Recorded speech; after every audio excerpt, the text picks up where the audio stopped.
What's up, everybody? Thralls Metal here once again. I'm Necrotic Nick, and I am back with yet another album review.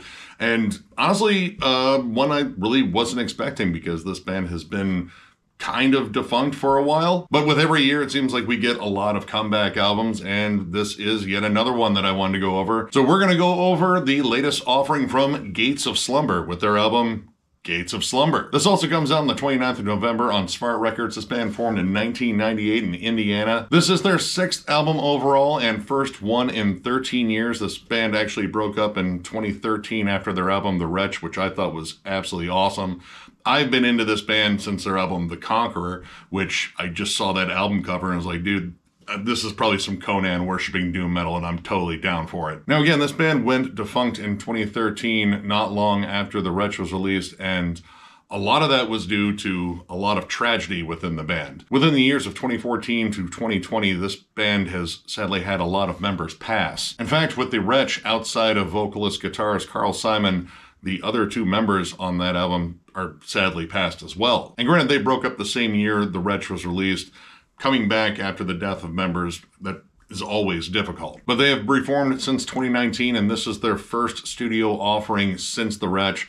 And for those that don't know, this is just flat out old school, no frills doom metal. It worships at the altar of Tony Iommi's legendary riffs and pretty much falls in line with a lot of bands like Trouble, The Obsessed, and by extension St. Vitus. We can just throw in just about every wino band in here too, I think. And while we're at it, let's throw in Pentagram and Reverend Bizarre. This just goes for just gut punch, Iommi style riffs, heavy grooves, somber kind of gravelly vocals, and yeah, this band is just essentially picking up where it left off. The opening track, Embrace the Lie, comes in with fiercely Black Sabbath riffs. Like, this sounds like they kind of got it on loan from Tony Iommi, and that kind of carries throughout this entire album for the most part. These are just like, again, the foundational riffs that essentially started metal. The production is heavy and thick. The bass tone on here is absolutely wonderful. I love how much the bass is prominent in the mix. It doesn't overpower the guitars. In fact, it complements them really well.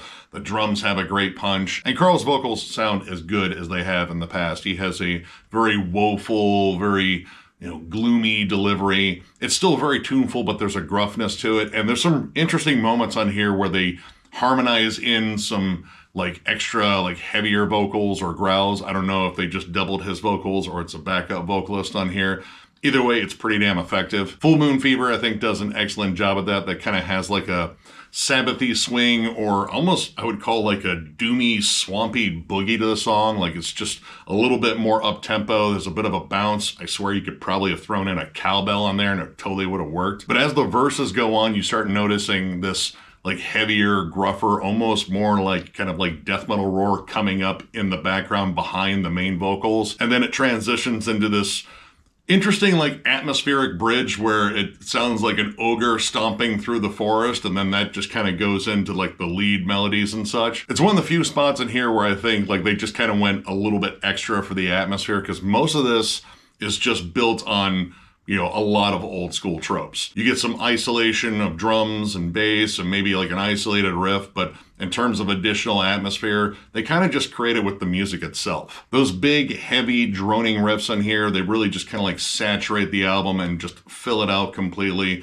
There's really not a lot of extra room for atmosphere. And honestly, I don't think it really needs it. Like, these songs, I think, are pretty solid on their own without any extra tassels and sprinkles and, whatever else I could say there that doesn't sound like it really sounds very metal. Well, maybe tassels if you're like Motley Crue or some shit. Anyway, this is all about riff worship. And honestly, this band doesn't have a tremendous amount of ingredients in their mix. Like, again, like a lot of this is very comparable to a lot of the bands I listed, and of course, tons of Black Sabbath. But they do mix it up pretty well. We Are Perdition, I like how it comes in with more of a drum and bass groove. The guitars are a little bit more in the background up until you get down to the monstrous chorus riff, which when that chorus comes in, dude, it's just like an instant gloomy hook. But there's a good dynamic between the verse and the chorus. The verses have, again, like those more muted guitars, like they're kind of doing like a couple like bluesy licks in the background while the vocals really kind of just go right out front. And then the chorus comes in and it's just this huge riffy hook with solid vocals on it. I've always liked Carl's delivery as like kind of like sounding like, I don't know, like a bit more of a gruff Aussie, but also, again, very wino-ish at times too. And he really owns this chorus. Like, it's just got a solid hook to it. At Dawn in particular, I really enjoyed because it kind of bait and switches you at the beginning of the song. Like, you think you're going to get like a more doom-laden, lumbering, woeful song. Like, you get the harmonies, it's slow and menacing. And then it kind of breaks into this more like a little bit more up-tempo boogie. The riffs get notably more aggressive, like there's definitely more of a chug to them. Because a lot of this is, not like the fastest picking. This is probably some of the fastest picking on the album right here. And it just feels like a little bit heavier and more aggressive, like almost kind of crowbar-ish at times. It's just a very straightforward, aggressive song. I like the fact that this band is a three-piece and they play like a three-piece. There's not too many double guitars like when it comes down to the leads on here.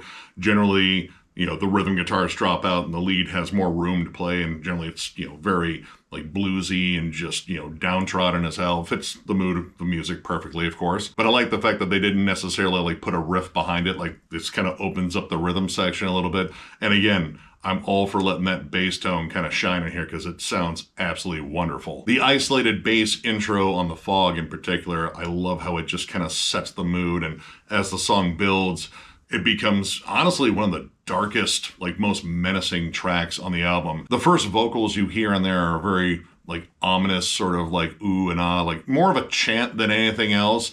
And the song maintains this just slow, halftime, just, dark, lumbering sound. It's probably the song that I would say is like kind of a dirge throughout the entire song. Like the transitions don't break up the speed a little bit. It stays slow and dark. It's very haunting. It's all about those halftime, droning, syncopated riffs, which you find on pretty much every track in here, but this track in particular just stays that way. It's as heavy as like every slow, droning breakdown on the entire album. And it matches up really well with the last track, The Plague, too. The Plague and The Fog are probably the two most just doom-laden, anguished, dark songs in the album, and they work great as a two-piece, as the two longest songs on the album. But The Plague is a little bit different. It does have those, syncopated, droning riffs, the woeful vocals. It feels dark and brooding. I love the vocals on this one in particular. Like, there's just a little bit more like dramatic flair.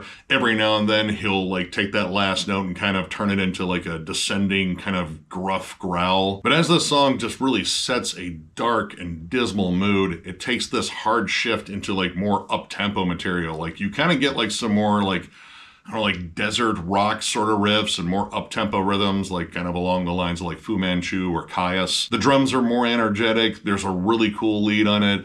It kind of like brightens up this whole bridge section, and then it takes this hard transition right back down into the depths of misery where I would say most of this album lives. And when you think it's going to just cap off with that, like it's kind of a doom sandwich with like a stoner rock sort of bridge in the middle, it kind of gives you like a bit of a false ending. Like, you get this last droning note and that last little bit of like vocal, and then all of a sudden you get the isolated bass and you're back to this more up-tempo material, which it kind of carries out to the end of the song, and then gives you like a last little slow, doomy kind of like grand closing moment. I'm a sucker for old school doom metal. This kind of does everything that I wanted the band to do here. Like, honestly, this is like, seeing one of your favorite menu items get brought back at one of your favorite fast food restaurants. Like, oh my God, why did they fucking take that off in the first place? I'm looking at you, Taco Bell. You fucked up so many damn times. Anyway, this captures just that old school doom metal sound so perfectly. Like, if you played this before you went to bed, I swear, like, Wino would probably visit you in your sleep like the Tooth Fairy and leave, like, guitar picks and a pack of smokes underneath your pillow. And of course, there's, like, the argument about comeback albums here, like, in terms of, like, what kind this is. I would definitely say this kind of falls under the more, like, safe comeback. But I will say that this is exactly what I wanted from this band, and I feel as though this is probably exactly what I think the longtime fans wanted from this band.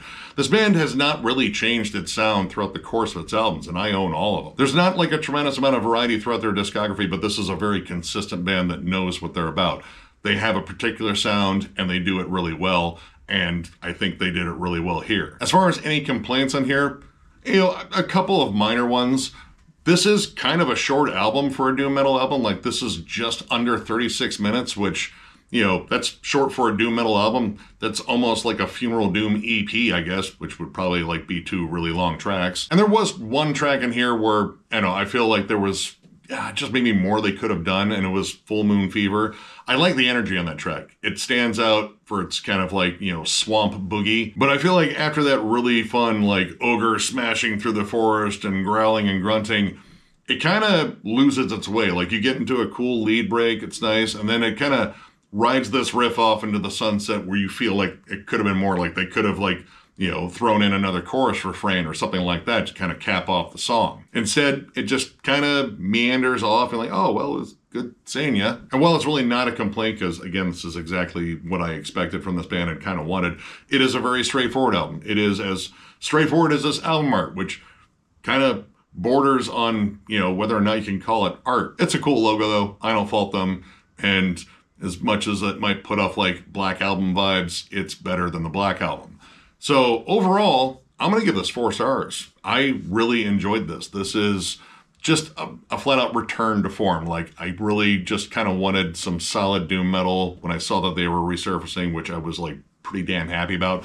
And what I got was exactly what I ordered. This is just classic doom metal through and through, all about the riffs, all about the dreary vocal hooks. I like that you get some more up-tempo moments on here to complement these slow, droning, brooding songs on here. The production on here is awesome. I love the way this album sounds. Again, that bass tone is so rich, and I love the fact that it's very prominent in here, but it doesn't overpower anything in the mix, which I think is important.